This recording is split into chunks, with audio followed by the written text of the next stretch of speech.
والفجر وليال عشر والشفع والوتر والليل إذا يسر هل في ذلك قسم لذي حجر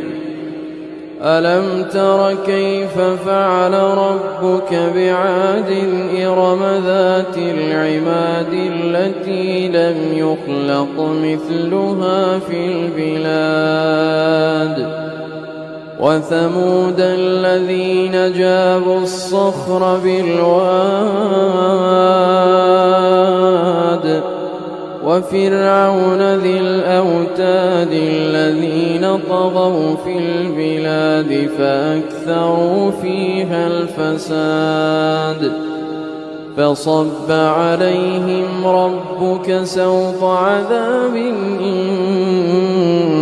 ربك لبالمرصاد